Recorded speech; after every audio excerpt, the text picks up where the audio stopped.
British Advanced Pain Clinic, Noppimayam Surgery Duram. For appointments 9155515563. నమస్కారం, welcome to I dream. ధర్మ మార్గం with Vijitha కార్యక్రమానికి స్వాగతం.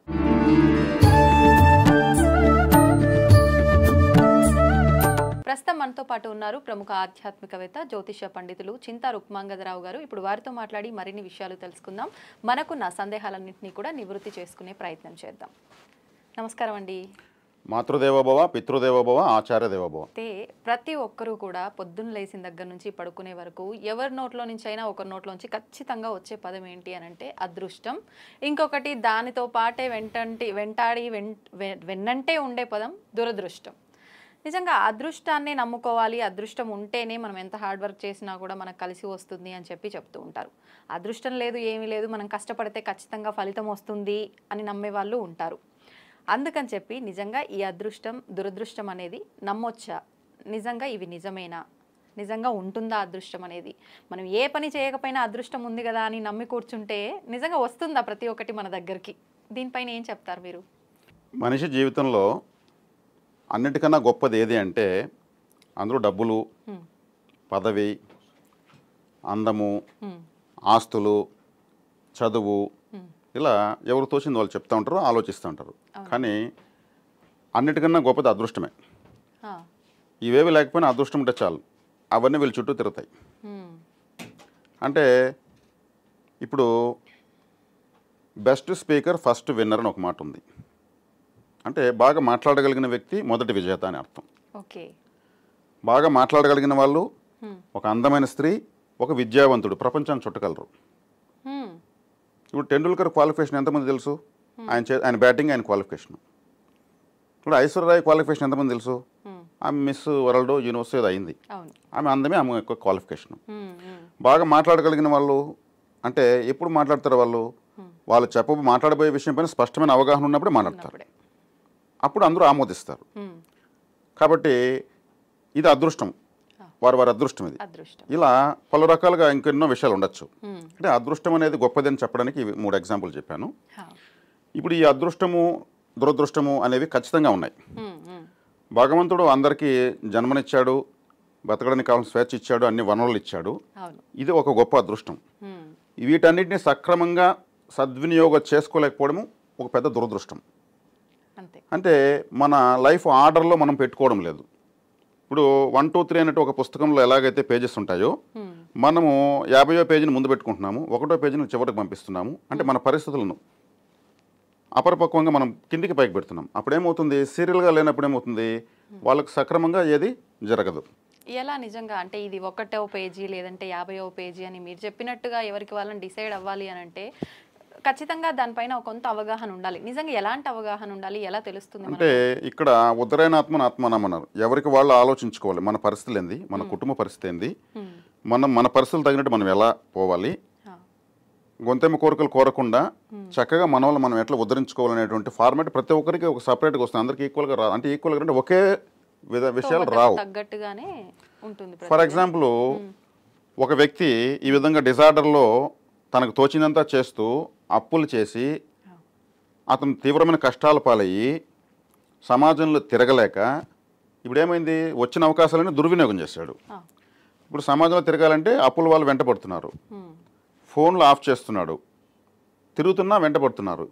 తనకు చచ్చిపోయే ధైర్యం లేదు, బతకాలంటే అవకాశం లేదు. వచ్చిన అవకాశాన్ని అదృష్టాన్ని దుర్వినియోగం చేశాడు.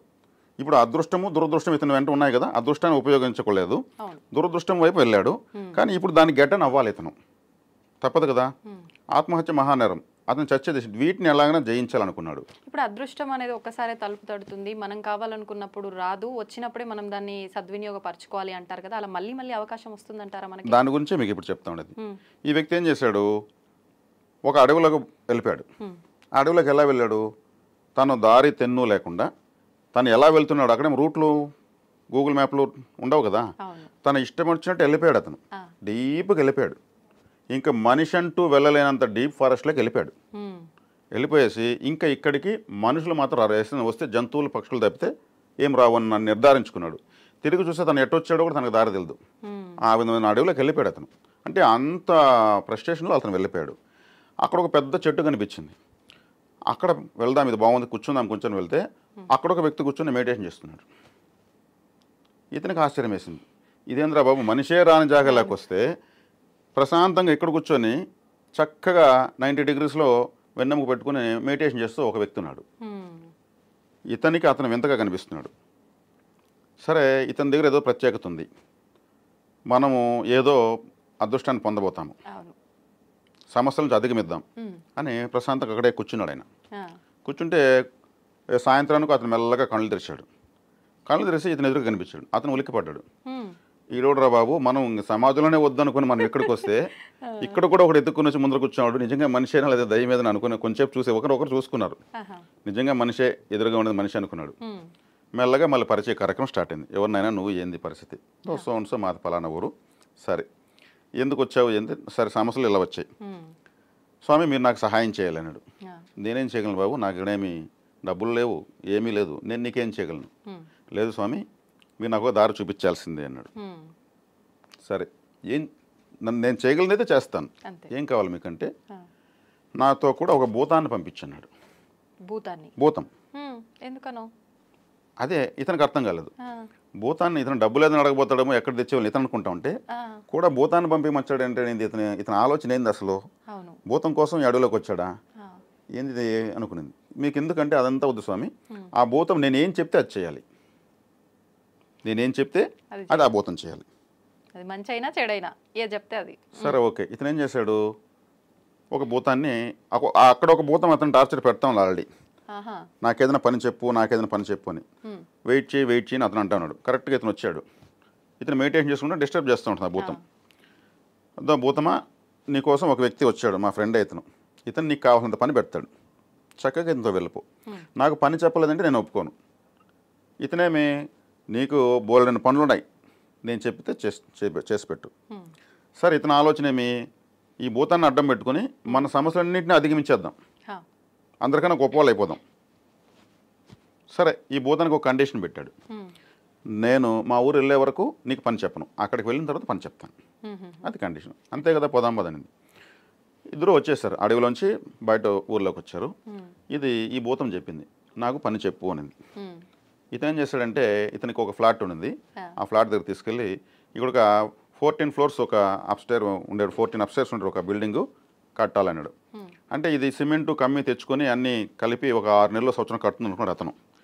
ఈ భూతం ఏం చేసింది, ఇలా అనింది, 14 ఫ్లోర్స్ బిల్డింగ్ వచ్చింది, నెక్స్ట్ పని చెప్పు అనింది. వీడు స్టన్ అయిపోయాడు. నాకు ₹1 కోటి డబ్బు కావాలన్నాడు. అంటే ఏటీఎంలో కొల్లగొట్టో బ్యాంకులో కొల్లగొట్టో తెస్తున్నాను అతను అనుకున్నాడు. ఇట్లా అనింది, ₹1 కోటి డబ్బు నాకు పని చెప్పు అంటుంది. అంటే ఇంక వీరు తినచ్చాడు కూడా లేదు, అది అడిగిందని ఇలా అంటా ఉంది. వీడేం పని చెప్తాడు దానికి. సరే, నాకు డైమండ్స్ కావాలంటే ఇలా అంటా ఉంది, చేస్తే ఇలా అంటే అది వచ్చేస్తూ ఉంది సెకండ్లలో. నాకు పని చెప్పు అంటా ఉంది. నువ్వు తర్వాత తిను, వీడేదైనా తింటే కూడా నువ్వు తర్వాత తినవయ్యా బాబు, నాకు పని చెప్పు అంటుంది. నేను తినాలి, నాకు సంబంధం లేదు, నువ్వు తింటావో సస్తావో నాకెందుకు, నాకు పని చెప్పాలా. కండిషన్ అంటే కండిషనే. ఇంకా వీడు ఏది అనుభవించలేకపోతున్నాడు. ఇంకా ఆల్రెడీ ఉన్న సమస్యలే అందంగా ఉన్నాయి ఇతనికి, ఈ భూతమే పెద్ద సమస్య అయింది, అన్నిటికన్నా పెద్ద సమస్య ఇదైంది. దీన్ని కొడదామంటే అది భూతం, అది తట్టిందంటే వీడు అడ్రస్ ఆధార్ కార్డు గల్లంతైపోతుంది. ఇలా అంటా ఉంది. వీడేమనుకున్నాడు, ఒక పని చెప్తే అది పోయి ఒక 6 నెలలు సంవత్సరం చేసుకొస్తుందేమో అనుకున్నాడు. అది భూతం కాబట్టి అన్ని సెకండ్ల మీద అంటా ఉంది అన్నిటిని. వీడిని పని నీళ్ళు కూడా తాగనేలేదు. వీడు మళ్ళీ అడుగు పరిగెత్తాడు. ఇది వెనకంటే పడింది, పని చెప్పు అని. వీడు ఆ కంపల్లో కట్టెలో కొట్టుకుంటే మళ్ళీ పోయాడు. మళ్ళీ అతను పోయి కాళ్ళ పైన పడ్డాడు. ఎందుకయ్యా వచ్చినావు, ఈ విధంగా నాకు అది నన్ను ఇబ్బంది పెడుతుందంటే, నువ్వే కదా అడిగే భూతము, దానికి పని నేను చెప్తానన్నావు కదా, పని కూడా చెప్పలేకపోతే దానికి నాకు సంబంధం ఏంది, అది చెప్తే సెకండ్లో చేస్తాము స్వామి అంటే దాని శక్తి అది, దానికి మనం ఏం చేద్దాము, రోజుకు ఒక పనే చెప్తాను, నువ్వు ఎందుకు చెప్పలేదు. సరే, అది కూడా నాకు అట్లంతా కుదరదు, నాకు పని అయిపోయిన వెంటనే పని చెప్పాలి అంటా ఉంది. సరే, ఆయన చెవులో ఒక రహస్యం చెప్పాడు ఆ వ్యక్తికి. సరే, ఈసారి ఇలాగే నడుచుకుంటానని మళ్ళీ ఊర్లోకి వచ్చారు. దీన్ని తీసుకొని వెళ్ళారా మళ్ళీ? ఖచ్చితంగా వస్తుంది, అది వదలదు. అక్కడికి వచ్చిన తర్వాత ఇప్పుడు పని చెప్పు అనింది. అతను చెప్పాడు, అక్కడ కుక్క వెళ్తా ఉన్నది, ఆ కుక్కను చూపించి దాని తోకను చక్కగా చేయని చెప్పాడు. అదేం చేసింది, ఆ కుక్కను పట్టుకున్నది, తోకను ఇలా అంటుంది, మళ్ళీ తోక గిర్రం తిరుక్కుని రంగు అయిపోతుంది. లైఫ్లో కుక్కతోక వంకర రాదు, చక్కగా రాదు. చక్కగా రాదు. ఇది కూర్చొని చక్కగా దాని తోకను నిమురుకుంటూ ఉంది. అది చక్కగా వచ్చే పని లేదు, ఇంకా వీడికి రిలాక్స్ అయిపోయాడు అంతే. ఆ భూతానికి ఎన్ని చేసినా కానీ కుక్క తోకను వంకర చేయలేదు. దీంట్లో మనకు అర్థమైంది ఏంటంటే వచ్చిన అవకాశాన్ని సద్వినియోగం చేసుకోకపోతే అదే దురదృష్టం, వచ్చిన అవకాశం సద్వినియోగం చేసుకుంటే అదే అదృష్టం. ఇతని బుద్ధి కుక్క తోక అని ఇక్కడ చెప్పడం జరిగింది. వంకరగా ఉంది కాబట్టి ఇలా ఆలోచించాడు. కాబట్టి ఈ వంకర టింకరగా ఆలోచించకుండా వచ్చిన అవకాశాన్ని ఎలా సద్వినియోగం చేసుకోవాలని మీకు ఇంతకుముందు వీడియోలో ఒకసారి చెప్పాను. ఆలోచించాలంటే ఆలోచించాలి.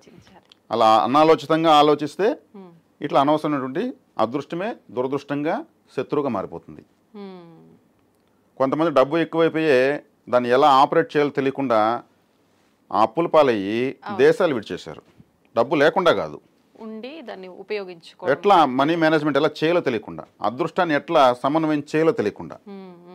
ఇప్పుడు అర్థమైందా మీకు అదృష్టము దురదృష్టం ఎలా ఉంటుందో? చాలా బాగా. మనసు వంకరగా ఉన్నప్పుడు ఎంత అదృష్టం వచ్చినా అది మనం సద్వినియోగం చేసుకోలేము. కాబట్టి చక్కగా ఆలోచన విధానం చక్కగా పెట్టుకున్నప్పుడు చిన్న విషయాన్ని ఒక పెద్ద అదృష్టంగా మార్చుకోవచ్చు. ప్రతి ఒక్కరి లైఫ్లో అదృష్టం అనేది ఉంటుందంటారా? ఖచ్చితంగా ఉంటుంది మేడం.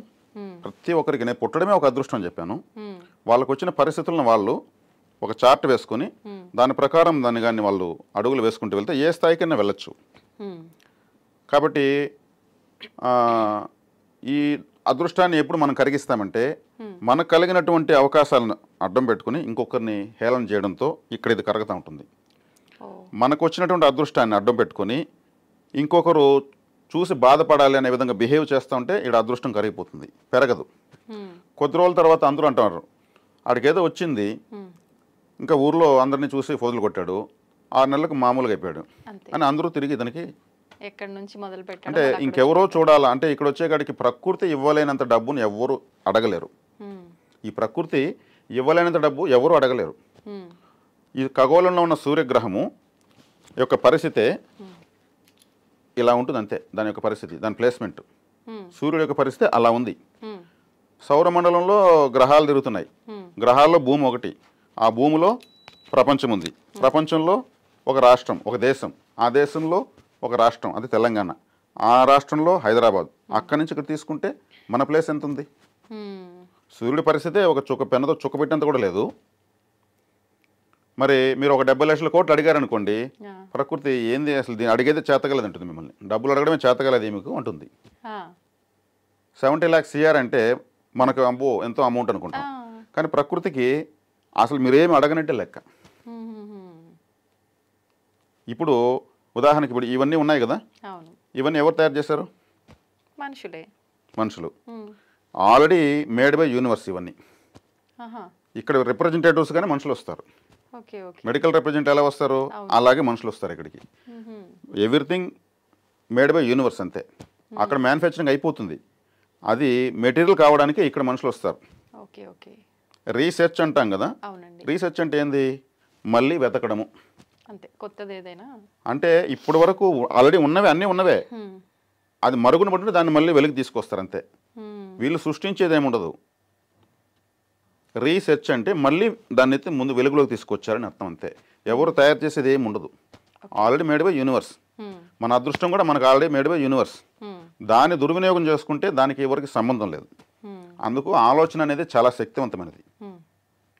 సక్రమంగా ఆలోచన విధానాన్ని మనం కానీ చేయగలిగితే అది ఎప్పుడు వస్తుంది? సక్రమైన ఆలోచన విధానము సాధన ద్వారా వస్తుంది, తపస్సు ద్వారా మహాశక్తి వస్తుంది, ఇంకా దేని ద్వారా రాదు. ధ్యానం. కాబట్టి ఈ ధ్యానం చేసేది దానికి ఏది మంత్రమేమో అవసరం లేదు. చక్కగా కూర్చొని ఎవరికి వాళ్ళు కళ్ళు మూసుకొని వాళ్ళ సమస్యలనే వాళ్ళు ధ్యానం చేసే చాలు. అంటే ఈ సమస్య నుంచి ఎలా బయటపడాలి అది కూడా అవసరం లేదు. కళ్ళు మూసుకొని ఏ ఆలోచన వస్తే ఆలోచన అబ్జర్వ్ చేస్తే చాలు, ఆలోచనలు ఎగిరిపోతాయి, మళ్ళీ రావు. మీరు చెప్పినంత ఈజీ అంటారా? వాటిని అబ్జర్వ్ చేయమంటున్నా అంతే. నేను జపం చేయడం లేదు, మన సమస్యలను జపం చేయమని చెప్పడం లేదు. కళ్ళు మూసుకొని కూర్చొని మీరు లెక్క పెట్టండి మీకు ఏమేమి ఆలోచనలు వస్తాయో. కొద్దిసేపటి మీరే లాగితే కూడా బ్రెయిన్తో ఆలోచన రాదు. అంటే మీకు ఎన్ని సమస్యలు ఉన్నాయో అన్నీ ఇలా వచ్చి ఇలా పక్షులాగా ఎగిరి దూరంగా వెళ్ళిపోతాయి. అప్పుడు ఒక రిలాక్సేషన్ వస్తుంది. అప్పుడు మీరు జడ్జిమెంట్ తీసుకోండి, ఇప్పుడు ఏం చేద్దాం ఈ రోజుని, అది మెటీరియల్ అవుతుంది. ఈ గజిబిజి ఆలోచనలో అవుతుందా కాదా, వస్తుందా రాదా, ఏమవుతుందో ఎట్లవుతుందో అంటే అటు ఇటు 2 స్టెప్స్ వేస్తూ ఉంటుంది బ్రెయిన్. అప్పుడు వీటన్నిటిని మనము క్లెన్సింగ్ చేసామంటే చక్కటి ఎటువంటి అలలు లేనటువంటి నీటి సరస్సు, మంచినీటి సరస్సులాగా బ్రెయిన్ ఉంటుంది.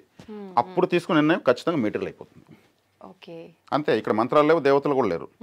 ఇప్పుడు సమస్యలు అన్నాం కదా, సమస్యలు లేని మనిషే ఉండరని అంటుంటాము, ప్రతిసారి ఇదే మాట్లాడుకుంటూ ఉంటాం. కానీ నాకే ఇంత పెద్ద సమస్య వచ్చింది, ఎందుకు ఇలా అయ్యింది అని చెప్పి మళ్ళీ నిజంగా అవతల వాళ్ళకి సమస్య లేదు, నాకే ఉంది సమస్య, అది కూడా చాలా పెద్ద సమస్య, నేను దాంట్లోంచి బయటికి రాలేను అని చెప్పి మళ్ళీ దాని గురించి అతిగా ఆలోచిస్తూ ఉంటాం. నిజంగా ఎందుకు ఇలా అవుతుందంటారు? సమస్యలే లేకపోతే మనిషి చాలా దురదృష్టవంతుడు. లేకపోతే దురదృష్టం. ఎందుకంటారు అలా? ఎందుకంటే సమస్య ఉన్నప్పుడే మనిషి తను ఎలా బతకాలో, తను ఎలా ఉద్ధరించబడాలో, ఎలా అభివృద్ధి చెందాలో ప్రయత్నిస్తాడు. సమస్య లేకపోతే ఒక అడవిలోనో కొండపైన ఒక రాయి లాంటి వాడు అంతే. ఏమి దానికి ఏ సమస్య లేదు. గాలి వచ్చినా సమస్య లేదు, వాన వచ్చినా సమస్య లేదు, ఎండ వచ్చినా సమస్య లేదు, అక్కడే ఉంటుంది, ఏ పని లేదు, దేంట్లో చలనం లేకుండా ఉంటుంది. ఏదైనా సమస్య వస్తే ఇప్పుడు ఒక సినిమా తీస్తారు, హీరోకి చివరి వరకు సమస్యలు ఎదురుతూ ఉంటాయి విలన్ వల్ల. వాటన్నింటిని అధిగమించినప్పుడే సినిమా సీరియస్గా చూస్తారు. హీరో ఫ్యామిలీని, హీరో ఫ్రెండ్స్ని ఇబ్బంది పెట్టడము, ఇతను మళ్ళీ సీన్లో దిగి గొడవ పడ్డము, చివరిలో విలన్ మాత్రం సింపుల్గా అరెస్ట్, అలా ఒక చివరి సీన్లో అరెస్ట్ అయ్యి నవ్వుతూ వెళ్ళిపోతాడు అంతే. మళ్ళీ నేను అంత చూస్తానే. అప్పటి వరకు ఇతన్నే విలన్ ఆడుకుంటాడు. ఇతని సమస్యలన్నీ అధిగమించినప్పుడే ఆ సీన్లో హీరో ఎంటర్ అవుతాడు. అంటే సినిమా కూడా సమస్యలు హీరోకి ఎక్కువ పెడితేనే హిట్ అవుతుంది. హీరో నిరూపించుకోవాలంటే గమని కుర్చేసి కూర్చుంటే సినిమా హిట్ అవుతుంది. మనతో గొడవపడే ఒక భార్య ఉండాలా, అలాగే పిల్లలు ఉండాలా, మరి నిష్ఠూరం చేసే బంధువులు ఉండాలా, మరి మన జోబులో డబ్బులు ఎత్తుకుని సొంతంగా ఖర్చు పెట్టుకుంటుంటే మంచి స్నేహితులు ఉండాలా, మనకు కొన్ని కన్ఫ్యూజన్స్ ఉండాలా, దానికి ఫోన్ చేసి సలహా అడిగిన ఒక మిత్రుడు కావాలా, ఇవన్నీ కావాలి. ఇవన్నీ అదృష్టాలు. ఇవేవి లేకపోతే ఎట్లుంటుందంటే ఒక అనాథ లాంటి జీవితం. కరెక్ట్ అండి, అది అనుభవిస్తేనే తెలుస్తుంది కదా. దానిలో మాధుర్యం ఆలోచిస్తే అర్థమవుతుంది. నేను చెప్పినవే మెడిటేషన్ చేయండి ఎవరైనా సరే. ఈ వీడియో చూస్తున్న వాళ్ళు కూడా, భార్య ఎంతో గొప్పది, తను ఇంకెవరితో గొడవపడుతుంది? ఎందుకు గొడవపడుతుంది? బాధ్యతాయుతంగా గొడవపడుతూ ఉంటుంది. పిల్లల కోసము, అభివృద్ధి కోసం గొడవపడుతూ ఉంటుంది. ఇప్పుడు స్నేహితులు ఉంటారు, నమ్మక ద్రోహులు చేసే వాళ్ళు ఉంటారు, మన కోసం ఏదైనా చేసేటువంటి సాహసం చేసి మనం కాపాడేటువంటి వాళ్ళు ఉంటారు. ఇవన్నీ ఉన్నప్పుడే అదృష్టవంతులు. లేకపోతే ఈ సమస్యలు లేని వాడు అదృష్టవంతులు అనుకుంటే అసలు క్వశ్చనే కాదు, దానికి ఆన్సరే ఉండదు. కాబట్టి మనకు ప్రకృతి అనేది మనల్ని ఉద్ధరింపజేసేదానికోసమే కొన్ని సమస్యలు మనకి ఇస్తుంది. ఆ చార్ట్ని మనము సక్రమంగా 1, 2, 3 అనేసి కంప్లీట్ చేసుకుంటూ రావాలి. అప్పుడు మన నైపుణ్యం బయటపడుతుంది. కాబట్టి సమస్యలు లేని వాళ్ళు ఎవరు అంటే అందరూ సమస్యలు ఉన్న వాళ్ళే, ఎవరి సమస్యలు వాళ్ళకి పెద్దవి.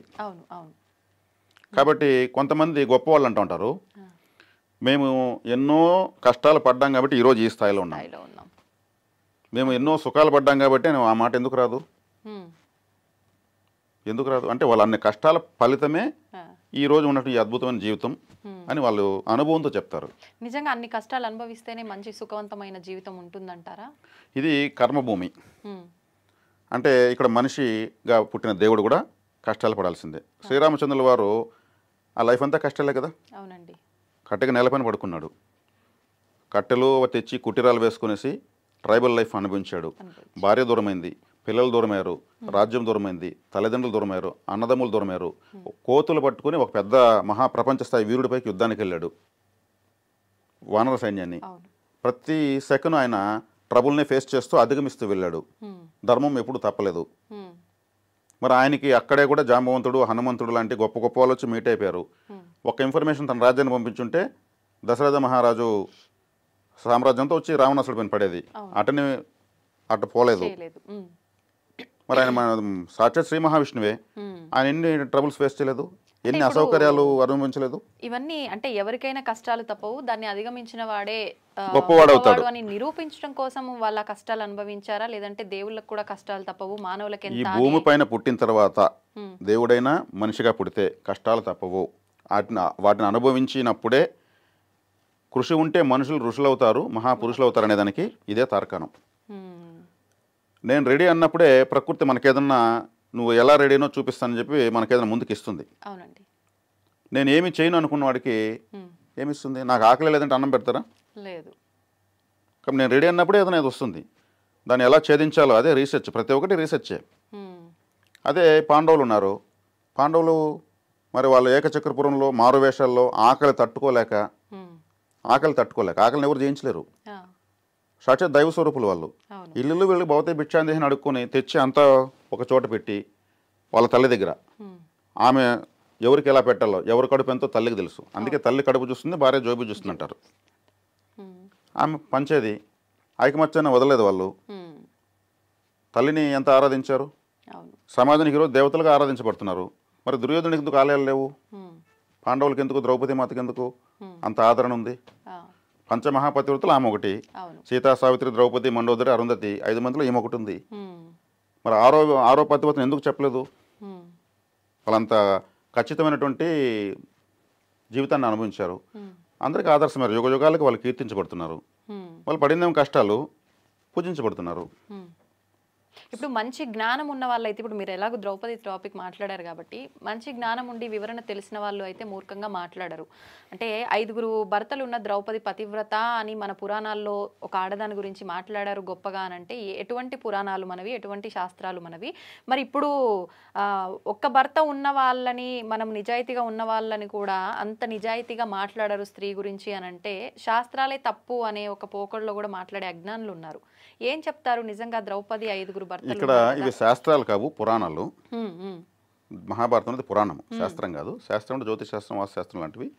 ద్రౌపదీదేవి ఆమె సాక్షాత్తు ఇంద్రుడి భార్య సచీదేవి. ఇంద్రుడు తన పంచేంద్రియాలను 5 వ్యక్తులుగా పాండవులు వచ్చారు. ఇప్పుడు సచీదేవిగా ద్రౌపదీదేవి జన్మెత్తింది. మరి తన భర్తను తను పొందాలి. తన భర్తను తను పొందినప్పుడు ఇక్కడ మనకు పంచభూతాలుగా తన భర్తను తను పొందింది. అర్థమైందా? ఆమె ఎవరోగా సచీదేవి.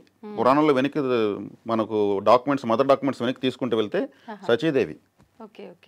ఆమె ఒక జన్మలో భర్తకు, ఒక ఋషి భార్య ఆమె, ఆ భర్తకు చేసినటువంటి సేవకు, ఆయన ఒక కుష్ఠరోగి, ఆమె ఎంతో నియమ నిబద్ధలతో 3 జన్మలు ఆమె ఏ విధమైనటువంటి మానసిక దోషం లేకుండా ఎంతో క్రమశిక్షణతో భర్తకు సేవ చేసింది. కానీ స్త్రీగా తను పొందవలసినటువంటి ఏ విధమైన సౌఖ్యాన్ని పొందలేదు, ఎటువంటి వ్యామోహానికి గురి కాలేదు. కానీ ఈ 3 జన్మలైనా కానీ ఆ భర్త వరమిచ్చాడు, నువ్వు ఇంత సేవ చేస్తున్నావు, కనీసం కూడా మానసికమైన ఏ విధమైన చలనం లేదు, ఎంత గొప్ప జన్మనిది, మరి పతియే దైవము అనే నిరూపించుకున్నటువంటి స్త్రీవు నువ్వు, నీకు నా తదనంతరము చక్కగా నువ్వు కోరుకున్నటువంటి అన్ని సౌకర్యాలతో వచ్చే జన్మ నీకు ఉంటుంది అని వరమిచ్చాడు. తర్వాత జన్మలో కూడా అదే విధమైనటువంటి పతి సేవలో ఉంటే పరమశివుడు ప్రత్యక్షమవుతాడు. అప్పుడు పరమశివుడు ఏం కావాలంటే ఆమె ఆక్రందనతో భర్త భర్త భర్త అని 5 సార్లు ఆమె అడిగింది. ఒక మాటని 5 సార్లు చెప్పింది. ఆమె చెప్పింది భర్తనే అడిగింది, కానీ శివుడే వచ్చాడు ఎదురుగా. అది 5 సార్లు చెప్పింది, నాకు భర్త కావాలని 5 మాటలు ఆయన ఆక్రందించి, కాబట్టి మీకు 5 భర్తలు వస్తారు అని చెప్పాడు ఆయన. ఆ 5 కూడా పంచభూతాలు. ఆ 5 ఒకే వ్యక్తిగా వస్తే కూడా ఈ సృష్టిలో అది అలా కొన్ని కారణాల వల్ల అది ఒక విరుద్ధమైన శక్తి అవుతుంది. సృష్టికి విరుద్ధం అంటే అది అతీతమైన శక్తి అయిపోతుంది. ఇప్పుడు దుర్యోధనుడు కూడా టెస్ట్ ట్యూబ్ బేబీ ఆయన. Test tube baby, test tube baby. కౌరవులందరూ టెస్ట్ ట్యూబ్ బేబీలు. గాంధారదేవి తన పిండాన్ని ఛిద్రం చేసుకుంటే 101 కుండల్లో ఆ ఒక పిండాన్ని పెట్టి మంత్రజలంతో కొన్ని వనమూలికలతో నిక్షిప్తం చేస్తే అప్పుడు అందరూ పుట్టారు. మొట్టమొదటి పిండం కుండలో వచ్చినటువంటిది కుండే ట్యూబ్, టెస్ట్ ట్యూబ్. అప్పుడు దుర్యోధన సాధించాలంటేనే ఎంతో కష్టమైంది. ఆ పిండమే ఆమె ఛిద్రం చేసుకోకుండా ఉంటే, ఒకే వ్యక్తిగా పుట్టుంటే సాధించిన ఉంటుందా? అటువంటిది పంచపాండవులు కూడా ఒక వ్యక్తిగా కాకుండా 5 మందిగా ఒకే వ్యక్తి పంచభూతాలు వచ్చాయన్నమాట. దీన్ని అర్థం చేసుకోవాలంటే ఎంతో విజ్ఞత, ఎంతో సభ్యత కావాలి. అంత శక్తి అందరికి లేకపోవచ్చు. నేను ఇప్పుడు అర్థమయ్యగలిగే విధంగానే చెప్పాను. దీని వెనక ఇంకా చాలా చరిత్ర ఉంది. కానీ ఈమెకు తనకు 5 భర్తలు అనేటువంటి ఫీలింగ్ ఎప్పుడూ లేదు. ఎవరితో ఆమె ఉన్నా తనకు ఒక భర్తే అనేటువంటి మానసిక స్థితిలో ఉండింది. ఆమె అగ్నిలో నుంచి పుట్టింది. ఆమె అయోనజులు అంటారు వాళ్ళను. హోమం చేస్తే హోమంలో పుట్టింది ఆమె. తల్లిదండ్రులు లేరు ద్రౌపదీదేవికి. వాళ్ళ తండ్రి హోమం చేస్తే ద్రౌపది, దుష్టజుమ్ముడు 2 హోమగుండం నుంచి పుట్టారు వాళ్ళు. మరి వాళ్ళ స్థాయి ఎలా ఉంటుంది, ఆలోచన ఎంత శక్తివంతంగా ఉంటుంది, అవును. దాన్ని ఆలోచించాలి. ఆమె ఎలా పుట్టిందని ఆలోచించాలి. అప్పుడు అర్జునుడు లాంటి అల్లుడు కావాలి, ద్రోణాచార్యుని చంపగలిగినటువంటి కొడుకు కావాలని మరి అర్జునుడు ద్రౌపది వాళ్ళ నాన్న అంటే హోమం చేసినటువంటి వ్యక్తి ద్రుపద మహారాజు. ద్రుపద మహారాజు కూతురు ద్రౌపది హోమగుండంలో పుట్టారు వాళ్ళు. మరి ఈమె కూడా టెస్ట్ బేబీ కాకుండా ఈమె అగ్ని స్వరూపురాలు ఈమె. మరి ఆమెకి ఎంత క్రమశిక్షణ, ఏ స్థాయి ఉండాలా? వీటన్నింటినీ తెలుసు. మహాభారతం అంటే కొట్టుకోవడము, ద్రౌపది వస్త్రాపహరణము, జోదమాడము, మైసభ, ఇవే నా పాయింట్లు, ఇంక వేరే లేవా? ఒక్కొక్కరి వెనుక మహాచరిత్ర ఉంది. అందుకే వింటే భారతం వినాలి, తింటే గారెలు తినాలని ఒక సామెత ఉంది. ఎన్నిసార్లు మహాభారతం విన్నా ఫస్ట్ టైం విన్నట్టే ఉంటుంది. ఇదే ఫస్ట్ టైం వింటున్నామన్నట్టు. ఇంక వేరే చరిత్రలు వింటే బోర్ వస్తుంది. ప్రతి అడుగడుగున కారణ జన్మల నిలయం. అందుకే శ్రీకృష్ణుల వారు చివరిలో అందరికీ మరణానికి అవకాశం లేని వాళ్ళందరినీ కూడా ఆయన సమాప్తి చేసేసాడు. భీష్మాచార్యులు అని ఎవరు చంపలేరు, ఆయనకి జన్మ సమాప్తి చేశాడు. కర్ణుణ్ణి ఎవరు జయించలేరు, హరిహర బ్రహ్మాదులు వచ్చి ఆయన జయించలేరు, ఆయనకు జన్మను సమాప్తి చేశారు. ద్రోణాచార్యులు ఎవరు సాధించగలరు? మొత్తం విద్యలు నేర్పించింది ఆయన. ఆయన్ని ఎందుకు చేశాడు చెప్పండి, మీకేమైనా ఆలోచన ఉందా? వీళ్ళందరినీ ఎందుకు శ్రీకృష్ణుల వారు ఆ యుద్ధంలో ముగించేశాడు? రాబోతుంది కలియుగం. ఈ యుగంలో, ఈ కలియుగంలో పాపయుగం, ఈ యుగంలో ఇంత గొప్ప వాళ్ళు ఉండకూడదు. ఒకవేళ వీళ్ళని వదిలేస్తే ఈ కలియుగంలో చూసే పాపాలు చూసి వీళ్ళే సూసైడ్ చేసుకునేస్తారు. అంటే పాపాలు చూసి వాళ్ళు మహాజ్ఞానులు వాళ్ళలా చేసుకోవడం కన్నా వాళ్ళ వల్ల వీళ్ళు మంచిగా మారే అవకాశం ఉంటుందేమో అని ఆలోచించవచ్చు కదా. ఆలోచించవచ్చు. కానీ ఇక్కడ వచ్చే కాడికి, కలియుగం పెట్టే కాడికి ఒక కథ ఉంది. ఆ కథ ఎలా ఉంటుందంటే, కలియుగం పెట్టింది ఒక వ్యక్తి, ఒక రైతు పొలాన్ని ఇంకొక రైతుకు అమ్మాడు డబ్బుల కోసం. అతను తీసుకునేసాడు. తీసుకున్న తర్వాత ఇతను దున్నుతున్నాడు. దున్నుతా ఉంటే ఒక పెట్టెలేసింది, అందులో బంగారం ఉంది. ఇతనేమి పొలమే కదా కొనుక్కున్నాము, ఈ బెట్టి నేను కొనలేదు కదా అని ఇతను ఎత్తుకెళ్ళి అక్కడ ఇచ్చాడు. ఎవరికి? ఆ రైతుకి ఇచ్చాడు. మీ పొలంలో పెట్టి ఉంది, నీకు తెలుసుంటే నువ్వు నాకు అమ్ముడు అని.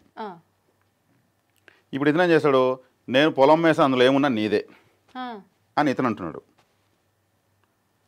అది కలియుగం పెట్టబోయే చివరి గడియల్లో అలా జరిగింది. అది ఇంకా కలియుగము ఇంకా రేపు ఎల్లుండో పెడుతుంది జనవరి 1 లాగా అనేటప్పుడు ముందు ఒక 1 వీక్ బిఫోర్ జరిగిన స్టోరీ ఇది. ధర్మరాజు దగ్గరికి పోయింది. ధర్మరాజు అప్పుడు వాళ్ళ మనవడు జనమే పరీక్షిత్ మహారాజు ఉన్నప్పుడు, కరెక్ట్, పరీక్షిత్ మహారాజు ఉన్నప్పుడు. అప్పుడు వీళ్ళిద్దరూ రాజు దగ్గరికి వెళ్ళారు. రాజా, నేను పొలం అమ్మాను, అందులో ఆ పెట్టి దొరికింది, అది ఆయనదే. అమ్మేసిన తర్వాత అందులో ఏమున్నా నాది కాదు. సరే, బాగానే ఉంది అనుకున్నాడు ఆయన. రాజా, నేను పొలాన్ని కొన్నాను, అందులో పెట్టిన కొనలేదు, ఇది అతనిది. అతను డబ్బు లేకనే కదా నాకు అమ్మాడు, అందులో పెట్టింది తెలియదు కదా, ఇప్పుడు తెలిసింది ఇచ్చేస్తున్నాను, నాకు వద్దు స్వామి, నేను డాక్యుమెంట్ ఆయనకి రైట్ చేశాను అని అతను. ఇప్పుడు ఇతనికి 2 ధర్మ సంఘటన అయిపోయింది. ఏం చెప్పాలి? 2 సైడ్ న్యాయమే ఉంది. అప్పుడు ఆయన పండితులను పిలిచి అడిగితే, రాజా, ఒక 1 వీక్లో కలియుగం పెడుతుంది, కలియుగం తీర్పు చెప్తుందంటే, సరే 1 వీక్ తర్వాత రండి అన్నాడు ఆయన.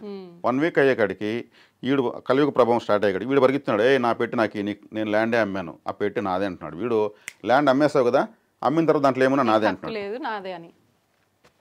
కలియుగ ప్రభావం స్టార్ట్ అయిపోయింది. ఇటువంటి ధర్మాలు చూసి ఉండగలరా వీళ్ళు? గొప్పవాళ్ళు ఉండలేరు. అందుకు ఆయన వీళ్ళకు వీర స్వర్గాన్ని ఇవ్వాలి అనేసి అందరినీ కూడా శ్రీకృష్ణుల వారు వీర స్వర్గాన్ని ఇచ్చేసాడు. అదే శ్రీకృష్ణుల వారు పరిపూర్ణ అవతారం అంటారు ఆయన్ని. ఆయన ఒక పెద్ద క్యాల్కులేటర్, ఎవరిని ఎప్పుడు కంప్లీట్ చేయాలి. అర్జునుల వారికే భగవద్గీత చెప్పాడు, 4వ రోజే చెప్పేశాడు ఆయన. అభిమన్యుడు చనిపోయిన 4వ రోజే మళ్ళీ శ్రీకృష్ణుని పోయి చొక్కా పట్టుకున్నాడు అర్జునుడు పోయి, నా కొడుకు నాకు తెచ్చిపెట్టు అని. అప్పుడు నేను తలగొట్టుకున్నాడు, అర్జున 4 రోజులకు ముందే చెప్పాను నీకు, సమస్తము నాలోకే వస్తూ ఉంది, విశ్వరూపం అయితే చూపించాను, ఇక్కడున్న వాళ్ళు ఎవరు బ్రతకరు, నువ్వు యుద్ధం చేయకపోయినా నేను నీ ప్లేస్లో ఇంకొక 10 మంది అర్జునులు తెచ్చుకోగలను, కానీ నీకెందుకు అవకాశం ఇచ్చానో దాన్ని సద్వినియోగం చేసుకో అని భగవద్గీతలో చెప్పాడు. నువ్వు డిసెంబర్ నా కొడుకు నాకు తెచ్చి అంటే నీకు భగవద్గీత నేను ఎందుకు చెప్పిందంటే, అప్పుడు అర్జునుల వారు, అవును నిజమే, మళ్ళీ నాకు ఇంకొకసారి చెప్పు భగవద్గీత అన్నాడు. ఆయన 2వసారి భగవద్గీత చెప్పాడు అర్జునుడికి. కానీ అదే ఉత్తర గీత 2వసారి చెప్పాడు కాబట్టి మళ్ళీ చెప్పాడు, ఉత్తర గీత అయింది అది. చివరిలో మళ్ళీ ఉద్ధవుడు శ్రీకృష్ణుల వారి క్లాస్మేట్ చిన్నప్పుడు, ఏంది కృష్ణ నాతో చదువుకున్నావు, నాతో ఆటలాడావు, అర్జునుడికి 2 సార్లు భగవద్గీత చెప్పవు, నాకు చెప్పకూడదంటే అప్పుడు ఉద్ధవుడికి చెప్పాడు ఆయన గీత, అది ఉద్ధవ గీత అయింది. కానీ భగవద్గీతలో చెప్పింది ఉత్తర గీతలో లేదు, ఉత్తర గీతలో చెప్పింది ఉద్ధవ గీతలో లేదు. ఈ 3 గీతలు చదివితే మనకు బతకడానికి ఎటువంటి సందేహాలు ఉండవు. అంత గొప్ప జ్ఞానం ఆ 3 గీతలు, సంబంధం లేదు. కానీ మూడిట్లో అద్భుతమైన బ్రహ్మజ్ఞానం ఉంది. శ్రీకృష్ణుల వారే చెప్పింది యాసిడ్ చెప్పలేకపోయాడు. దేని నుంచి మనం ఏం నేర్చుకోవచ్చు అంటారు సింపుల్ గా చెప్పాలంటే? 3 గీతలు. రాబోయే కలియుగానికి కావాల్సిన అన్ని రకాల విజ్ఞానం ఆ 3 గీతల్లో ఉంది. వాటిని మనం స్టడీ చేసి ఆలోచిస్తే చాలా అప్పటికే మనకు 6 లెవెల్ పెరిగిపోయి ఉంటుంది ఆ 3 గీతలు చదివిన తర్వాతనే. అంటే ఆ జ్ఞానం ఎప్పుడైతే మన బ్రెయిన్లో లోడ్ అవుతుందో యూనివర్సిటీ నుంచి చదివేటప్పుడు మన చుట్టూ నెగటివ్ ఎనర్జీ దూరం వెళ్ళిపోతుంది. అందుకు గీత గొప్పది. కాబట్టి ఉద్ధవ గీత, ఉత్తర గీత, భగవద్గీత 3 గీతలు చెప్పాడు శ్రీకృష్ణుల వారు. కానీ ఆయనే సేమ్ యాస్టీస్ మళ్ళీ చెప్పలేకపోయాడు. దానికి ఎగ్జాంపుల్ చెప్పిన, మీరు స్టూడియోకి వస్తారు, ఈరోజు ఇదే స్టూడియోకి మళ్ళీ రేపు వస్తారు కదా, మీరు ఎక్కడెక్కడ కాళ్ళు పెట్టుకోవచ్చు అదే ప్లేస్లో అడుగు పెట్టి రాగలరా? లేదు. కానీ స్టూడియోకి అయితే వస్తారు కదా. సేమ్ అలాగే ఆయన కూడా గీతలో 3 విధాలుగా చెప్పాడు. 3 విధాలను అద్భుతమైన జ్ఞానం ఉంది. కాబట్టి ఆయనకి తెలుసు ఎవరిని ఎప్పుడు ఎలా వాళ్ళని నిర్జించాలి, మోక్షాన్ని ఇవ్వాలనేసి. అంత పెద్ద ఎక్కువ వరకు శ్రీకృష్ణుల వారికే. మహాభారతంలో అందరూ అనుకుంటారు యుద్ధం చేసిన భీముడు, అర్జునుడు హీరోలు వాళ్ళిద్దరు అనుకుంటారు. టోటల్ హీరో శ్రీకృష్ణుల వారు. ఆయనకి చాలా వర్క్ ఎక్కువ. అందుకే ఆయన ఆ వెపన్స్ ఎత్తుకోకుండా గుర్రం పగ్గాలు పెట్టుకునేసి చేతిలో కూర్చొని మొత్తం క్యాలిక్యులేట్ చేసుకుంటే రేపేం చేయాలి, ఈ రోజు ఏం చేయాలని చూసుకుంటూ వచ్చాడు. ఆయన ప్రణాళిక వేస్తున్నారు, ఆయన బ్రెయిన్ వర్క్ చేశాడు అనమాట. కాబట్టి ఇలా ఆలోచిస్తే మహాభారతం ఇలా చెప్పుకుంటే ఇప్పటి వరకు ఎవరు వినటువంటి గొప్ప భారతం మనం చెప్పొచ్చు సమాజానికి. ఇప్పుడు మీరు చెప్పినట్టుగా చూస్తే నాకు ఒక సందేహం ఉండేది, మనకు కృష్ణుడు అనగానే ఒకరే కనిపిస్తారు మనందరము వినేంత వరకు కూడా. కానీ కృష్ణులు కూడా 3 ఉన్నారు మహాభారతంలో. మీరు చెప్పిన విధానం వింటేనేమో గీతనే 3 రకాలుగా బోధించారు 3 సందర్భాల్లో అని చెప్పి. కానీ కృష్ణులే ఒక కృష్ణుడు కాదు, 3 కృష్ణులు ఉన్నారు, 3 రకాలుగా బోధించారు అని చెప్పి. నిజంగా కృష్ణుడు ఒకరుగా ఉన్నారా, 3గా ఉన్నారా భారతంలో? కృష్ణ అనే పేరు ద్రౌపది పేరు కృష్ణ, ఇది చాలా మంది తెలియదు. అవునా? కృష్ణ, ఆమె పేరు కృష్ణ. మనం అనుకుంటున్న కృష్ణుల వారు. వ్యాసుల వారి పేరు కూడా కృష్ణ ద్వైపాయనులు. ఇప్పుడు ద్రౌపది కృష్ణ అనే పేరు ఎందుకు వచ్చింది? ఆమె యజ్ఞంలోంచి పుట్టింది, ద్రుపద మహారాజు యజ్ఞం చేస్తే కాబట్టి ద్రౌపది పేరు వచ్చింది. మరి కృష్ణ అని ఎందుకు పేరు? కృష్ణ అనే పేరు ద్రౌపది మహారాజు, ఇది ఈ పాయింట్ నాకు ప్రస్తుతానికి గుర్తులేదు, కానీ ఆమె పేరు కృష్ణ ఉంది. ఓకే. ద్రౌపది మహారాజు కూతురు కాబట్టి ద్రౌపది అన్నారు. శ్రీకృష్ణుల వారు మనకందరూ తెలిసిన కృష్ణుడు.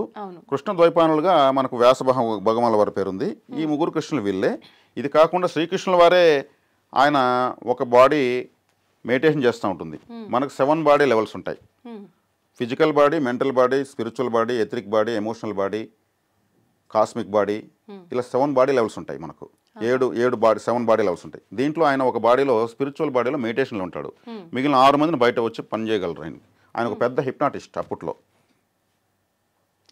బ్రెయిన్ 100% యూస్ చేస్తే మనం హిప్నాటిక్ ఏమైనా మాయమైపోవచ్చు, చిన్నదిగా అయిపోవచ్చు, పిపీలకాది బ్రహ్మ పర్యంతం మనం మన శక్తిని ప్రసరింపజేయచ్చు.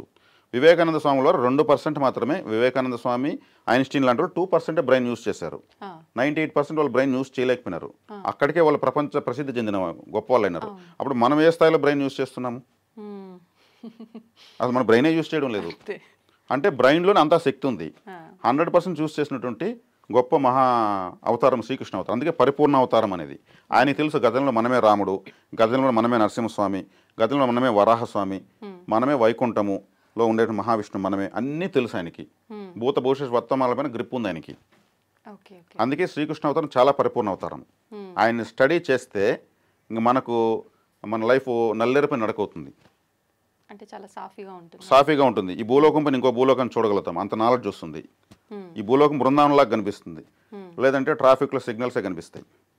శ్రీకృష్ణుల వారిని స్టడీ చేసే చాలు. ఇప్పుడు ఆయన మనకు పక్కనే వింటూ ఉంటాడు, మనకు తెలియదు ఆ విషయం. ఎందుకంటే ఆయన గురించి గొప్పగా చెప్తున్నాం కదా. అవును. ఇప్పుడైతే ఆయనే ప్రతి ఒక్క యుగంలో ఒక్కొక్క అవతారంలా పుట్టబోతున్నాను అని, లేదంటే అవతరించబోతున్నానని ఆయనకు తెలుసు. ఇదంతా కూడా ఆయన పైన ఆధారపడి ఉందన్నారు కదా. మరి వీళ్ళందరినీ, ఇంతమంది దేవతల్ని కాకుండా కృష్ణుని ఒక్కరిని ఆరాధిస్తే సరిపోతుందంటారా మనందరం కూడా? ఇక్కడ వచ్చేకాడికి ఏకం సత్ విప్ర బహుదా వదంతి అని ఉంది. సత్యం ఒకటే, ఏకం సత్, సత్యం ఒకటే. విప్ర అంటే సమాజము లేదా జనాలు, బహుదా వదంతి అంటే పలు రకాలుగా, వదంతి అంటే ప్రచారం ఉంది. ప్రచారం. ఓకే. ఏకం సత్ విప్ర బహుదా వదంతి, ఇప్పుడు సత్యం ఒకటే కానీ పలు రకాలుగా ఉంది. అదే ఇప్పుడు క్రిస్టియన్ మతం ఉంది, ముస్లిం మతం ఉంది, హిందూ మతం ఉంది, జైన మతం ఉంది, బౌద్ధ మతం ఉంది, మరి పార్సీలు ఉన్నారు, మతము అంటే అభిప్రాయం అని అంతే, ఇంకేం మీనింగ్ ఇంతకు మించి ఏం లేదు. ఆ, వాళ్ళకు నచ్చిన విధంగా వాళ్ళు ఆ అభిప్రాయంతో వాళ్ళు బతుకుతున్నారు అంతే. కానీ సత్యం ఒకటి, అక్కడ వాళ్ళు కూడా దేవుణ్ణి మళ్ళీ పూజిస్తాడు. ఇది ఉమ్, అందరూ పూజించేదంతా దేవుణ్ణే, సత్యాన్నే. సత్యం అయితే ఒకటే కానీ పలు రకాలుగా ఉంది. Okay okay. ఉమ్, ఇప్పుడు ఒక యాపిల్ కాయ ఉంటుంది, అవును. మీరు కొరుక్కొని తింటారు, నేను కోసుకొని తింటాను, అతను జ్యూస్ చేసుకొని తింటాడు, ఇంకొక అతను పగలగొట్టుకొని తింటాడు. తినేది యాపిల్నే. అంతే అంతే. ఉమ్, అది వాళ్ళ మతం వాళ్ళ అభిప్రాయం. తినే విధానంలో మార్పులు కానీ తినే పండు అట్లా భగవంతుడిని ఆరాధించే విధానాలు వేరువేరుగా ఉంటాయి, ఉమ్, కానీ చివరికి అందరూ పూజించేది భగవంతుడిని. ఓకే. అయితే ఇప్పుడు కృష్ణుడికి అంతా తెలుసు. ఇందాక మీరు చెప్పినట్టుగా ఒక్కొక్క దాని వెనకాల ఒక్కొక్క అర్థం ఉంది. అంత మహాయోగులను అక్కడికి అంతం చేయడానికి కారణం కూడా ఏంటి అని చెప్పారు.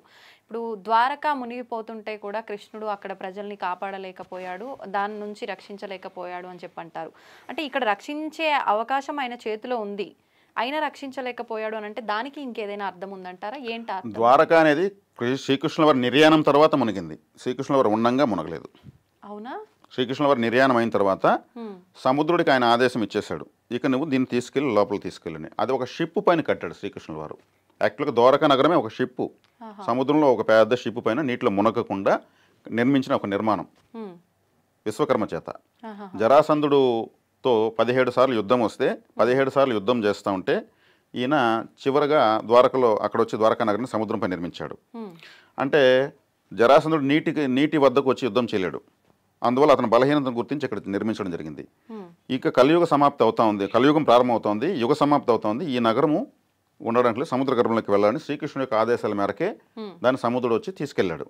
కాబట్టి అది కూలిపోతుంది, కృష్ణుడు కాపాడలేకపోయినాడంటే యుగ సమాప్తి అయినప్పుడు కొన్ని ప్రళయాలు వచ్చేది సహజం. వాటిలో భాగంగా ద్వారకను శ్రీకృష్ణుల వారి ఆదేశాల మేరకు అది లోపలికి వెళ్ళింది. అప్పట్లో ఆయన వీసా పాస్పోర్ట్ సిస్టమ్ కూడా పెట్టుండేవాడు అని కూడా ఉంది. ఇతర దేశాల నుంచి కూడా షిప్పుల్లో ద్వారకను సందర్శించడానికి వచ్చి వర్తకులు అందరూ కూడా వచ్చి చూసుకుని వెళ్ళేవాళ్ళు. ఇప్పుడు కాదు వీసా పాస్పోర్ట్ సిస్టమ్, శ్రీకృష్ణుల వారు అప్పుడే పెట్టారు. ఇతర దేశాల నుంచి షిప్పుల్లో వచ్చేవాళ్ళు, ముస్లిం కంట్రీస్ అంతా ఉన్నాయి కదా. ఇరాక్ నాకు ఒక మహానుభావుడు చెప్పాడు, ఇరాక్లో ఉన్నటువంటి స్త్రీలు ఇప్పటికీ ప్రపంచ స్థాయి వాళ్ళ సౌందర్యం ఎవరికి ఉండదంట, కాకపోతే వాళ్ళు సౌందర్య పోటీలకు రారంట వాళ్ళ యొక్క నియమ నిబంధనల ప్రకారం. మన ప్రాచీన రామాయణంలో ఇరాక్లో ఉన్నటువంటి స్త్రీల యొక్క అందాన్ని వర్ణించారని ఆయన చెప్పుకొచ్చాడు. అంటే అప్పుడు ఇరాక్ రాముడి యొక్క కంట్రోల్లో ఒక సామంత రాజ్యమే కదా. భూమండలాన్ని శ్రీరాములు వారు పరిపాలించారంటే ఇవన్నీ సామంత రాజ్యాలే కదా. కాబట్టి శ్రీకృష్ణుల వారు అది మునిగిపోతుంటే కాపాడలేకపోయేది ఏం లేదు. ఆయన నిర్యాణం తర్వాతనే అది సముద్ర గర్భంలోకి వెళ్ళింది. ఆయన ఆదేశానుసారమే ఆయన మొత్తము అన్ని ఆర్డర్లో పెట్టి ఏది ఎప్పుడైపోవాలి అన్నింటినీ చార్ట్ కంప్లీట్ చేసి నవ్వుతూ చనిపోయాడు శ్రీకృష్ణుల వారు. ఇప్పుడు శ్రీకృష్ణ వారి నిర్యాణం అంటే ఆయన చనిపోయాడు అనే కదా. అంతే. చనిపోయాడు అంటే ఇప్పుడు మనమైతే చనిపోయామంటే గుండె ఆగిపోతే చనిపోతాము, అక్కడికి క్లోజ్. కానీ శ్రీకృష్ణ వారు చనిపోయినాక కూడా ఆయన గుండె సజీవంగానే ఉంది అని చెప్పి, ఇప్పటికీ పూరి ఆలయంలో ఉంది అని చెప్పి ఇలాంటి వార్తలు వింటూ ఉంటాం. ఇది ఎంతవరకు నిజమంటారు? ఇప్పుడు ఒక పేదవాళ్ళు చనిపోతారు, వాళ్ళు అందరి సమాజంలో చాలా పేదవాళ్ళు, దాన్ని పీనుగా అంటారు. ఇంకొంచెం ఉన్న స్థితిలో వస్తే శవము అంటారు. ఇంకొంచెం గొప్పగా చనిపోతే దాన్ని పార్థివ దేహం అంటారు. దాన్ని ఇంకొంచెం పెద్దవాళ్ళు చనిపోతే మృతదేహం అంటారు. ఇంకొంచెం గొప్ప వాళ్ళు చెప్తే పార్థివ దేహం అంటారు. ఇప్పుడు శ్రీకృష్ణుల వారిని చనిపోయారు అనకూడదు, అవతార సమాప్తి. ఖచ్చితమైన మాట చెప్పాలంటే ఆయన అవతార సమాప్తి చేశాడు. అంటే ఆయనే చెప్పాడు ఆత్మ పాత శరీరాన్ని వదిలి కొత్త శరీరాన్ని ధరిస్తుందనేసి. ఆయన ఈ యుగానికి ఆ శరీరంతో చేయాల్సినటువంటి బాధ్యత కంప్లీట్ అయింది కాబట్టి నేను చెప్పాను ఇంతకుముందే అన్నాను, నవ్వుతూ చనిపోయాడు అనేసి. బొటనవేలకి ఒక మహాపురుషుడి ప్రాణం తీసింది ఒక బాణం అని ఒక మాట ఉంది. ఆయన మహాపురుషుడు, ఆయన కాళ్ళు ఇలా ఆడించుకుంటూ అంతా కంప్లీట్ అయింది, మొత్తం మహాసంగ్రామం కంప్లీట్ చేశాము, కలియుగం పెట్టబోతోంది, నెక్స్ట్ మన వర్క్ ఏంటి అనుకుంటుంటే ఆయన కాళ్ళు ఆడించుకుంటూ ఉంటే ఆ కన్ను జింకలాగా కన్నులాగా కనిపించి గత రామాయణంలో వాలి ఒక బోయవాడగా పుట్టి ఇది ఆయనకు భ్రమింప చేసి వేశాడు. అప్పుడు ఆయన నవ్వాడు, నువ్వు వాలివి, నేను అప్పుడు నేను చెట్టు చాటు నుంచి కొట్టాను, నువ్వు చెట్టు చాటు నుంచి కొట్టావు, కర్మకు ఎవరు అతీతులు కాదు, నేనైనా సరే అది నీ బాకీ నువ్వు తీర్చుకున్నావు, నేను కర్మను అనుభవించేసిన హ్యాపీగా ఉంది, ఇది ఒకటి మిగిలింటే మళ్ళీ దీనికోసం నువ్వు పుట్టాలి నేను పుట్టాలా అని ఆయన నవ్వుతూ ఆయన కూడా హితబోధ చేసి ఆయన అవతార సమాప్తి చేశారు. ఎప్పుడో శ్రీకృష్ణుల వారు చనిపోయారు అని అనకూడదు, ఆయన చనిపోయేది ఉండదు. ఆయన బాధ్యతలు రీత్యా వస్తూ ఉంటాడు, క్యాంప్ డ్యూటీ లాగా వస్తూ ఉంటాడు ఆయన. కాబట్టి కలియుగంలో కూడా కలికి అవతారంతో ఆయన క్యాంప్ డ్యూటీతో వస్తాడు. ఆ శరీరాన్ని సముద్రం ఈడ్చుకెళ్ళిందని, కాలుస్తూ ఉంటే సగం దేహమే కాలిందని, అందులో హృదయాన్ని తీసి పూరి ఆలయంలో పెట్టారని, ఇదంతా వాస్తవమే. దీని వరకు మనకి ఇక్కడి వరకే మాట్లాడేటువంటి స్థాయి మనకుంది. ఇంతకు పైగా మాట్లాడంటే చాలా పెద్ద విషయం, అది మహానుభావులు మాట్లాడాలి. అది ఉన్నది వాస్తవం మీరు చెప్పింది. శ్రీకృష్ణుల వారి హృదయమే, అది కూడా కండ్లకు గుడ్డ కట్టుకుంటారు, దాన్ని ఎవరు చూడటానికి లేదు. ఇప్పుడు కూడా కండ్లారా చూసి చూడరు, ఒక విధానం ఉంటుంది. ఆ విధానం ప్రకారమే ఆ విగ్రహాలు, కొత్త విగ్రహాలు తీసి దాంట్లో పెడతారు. విగ్రహాలకు కూడా అంటే మిగతా విగ్రహాలలాగా కాళ్ళు చేతులు ఉండడం కానీ, రాయితో విగ్రహాలు ఉండటం కానీ కాకుండా అక్కడ చెక్క విగ్రహాలు ఉంటాయని చెప్పి మనకు ఓన్లీ ఒక ఆకారం కనిపిస్తుంది కానీ అవయవాలు కనిపించవు అని చెప్పి వింటూ ఉంటాం. ఎందుకని అంటారు అలా? అదే శ్రీకృష్ణుల వారి దేహం ఎలాగైతే అక్కడ ఉన్నిందో, ఆ నిర్యాణమైనప్పుడు అది అసంపూర్ణంగా అలాగే తీసుకొచ్చారు. ఇక్కడ కూడా ఒక చరిత్ర ఉంది. చెక్కుతున్నప్పుడు ఒక శబ్దము ఏదో వస్తే వాళ్ళు ఆపేశారు చెక్కడము, ఆ శిల్పులు కంటకి గుడ్డ తీసేశారు, ఏదో శబ్దం, ఒక చరిత్ర ఉంది. అది నేను ఇప్పుడు ప్రస్తుతానికి చెప్పలేను, నెక్స్ట్ వీడియోలో మీకు చెప్తాను, వివరిస్తాను చక్కటి. ఎందుకంటే ఏదంటే మనం చెప్పకూడదు, దానికి ఒక కారణం ఉంది. అక్కడ వరకే అసంపూర్ణంగా ఆగింది కాబట్టి అక్కడ వరకే చేసి పెడుతున్నారు. మొట్టమొదటిగా అక్కడ పూరిలో విగ్రహాలు పెడుతున్నప్పుడు ఆ విగ్రహాలు ఎలా చెక్కాలి ఏందనేది ఒక చరిత్ర ఉంది. ఆ చరిత్ర స్పష్టంగా నేను మీకు నెక్స్ట్ వీడియోలో ఇస్తాను. అంటే నియమాలు ఉండేవి, నియమాలకు విరుద్ధంగా ఏదో జరగటం వల్ల అది అక్కడితోటి ఆగిపోయింది అనుకోవచ్చేమో. అనుకోవచ్చు. కారణం అయితే మహాకారణం ఉంది. ఓకే, మనం ఖచ్చితంగా మరొక వీడియోలో దాని గురించి మాట్లాడుకుందాం. అయితే ఇప్పుడు మీరు మాట్లాడిన దాన్ని బట్టి కర్మ దేవుడు మానవ రూపంలో వచ్చి సృష్టిని నడిపిస్తున్నప్పటికీ ఆయన అనుభవించక తప్పలేదు. అది కనుక అనుభవించకపోతే మళ్ళీ దీనికోసమైనా నేను జన్మ తీసుకోవాలి కాబట్టి అక్కడికి అది క్లోజ్ చేశారు ఆ కర్మని అన్నారు కదా. మరి ఇప్పుడు మానవ జన్మ ఒకటే జన్మ ఉంటుంది అని, మళ్ళీ రాదు అని, వచ్చింది అంటే అది అదృష్టము అని చెప్పి అని అంటూ ఉంటారు.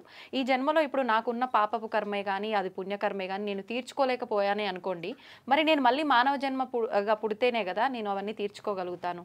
అలా సాధ్యం పడుతుందంటారా? సాధ్యపడేది కాదు. ప్రకృతి ఆటోమేటిక్గా మీకు ఇంకో శరీరాన్ని, తల్లిదండ్రులను, సమాజాన్ని, కుటుంబాన్ని ప్రసాదించేస్తుంది. మళ్ళీ కర్మను అనుభవించాలి కదా. ఇప్పుడు మోక్షం కావాలి అనడంలో అర్థం ఏంటంటే నాకు మళ్ళీ జన్మ వద్దు అని అర్థం.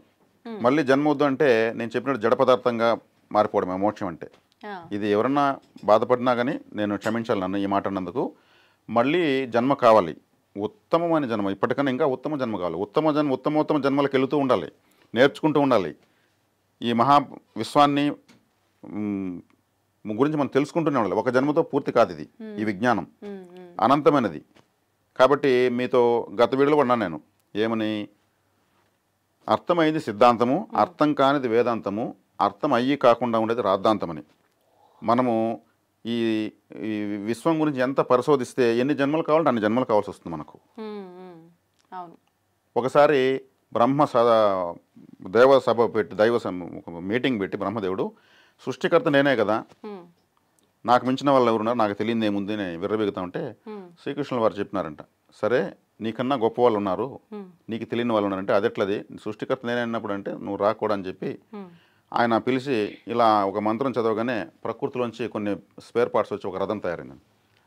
బ్రహ్మదేవుడికి ఇది ఇప్పుడు నేను చేశాను, నాకు తెలియకుండా ఇది ఎప్పుడు తయారైంది అనుకున్నాడంట. సరే ఆశ్చర్యంగా స్టార్టింగ్ ఆశ్చర్యమైంది.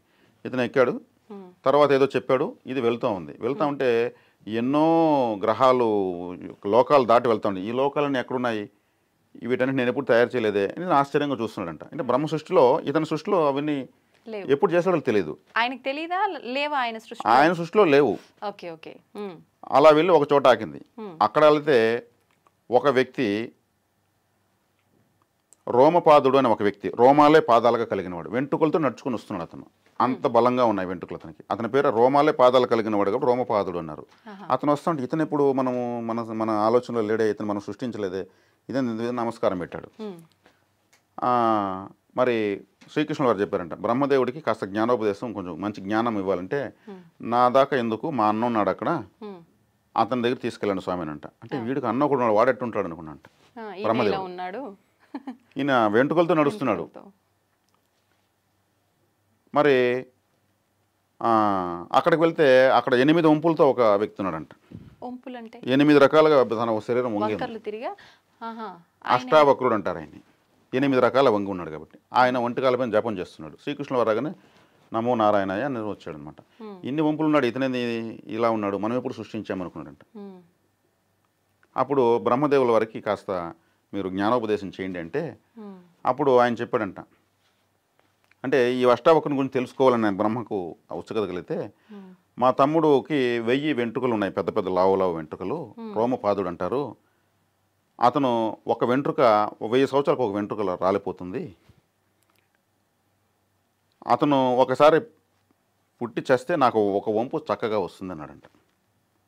ఒక వెంట్రుక రాలిపోవాలంటే 1000 సంవత్సరాలు పడుతుంది, 1000 వెంట్రుకలు రాలంటే ఇంటూ 1000 సంవత్సరాలు.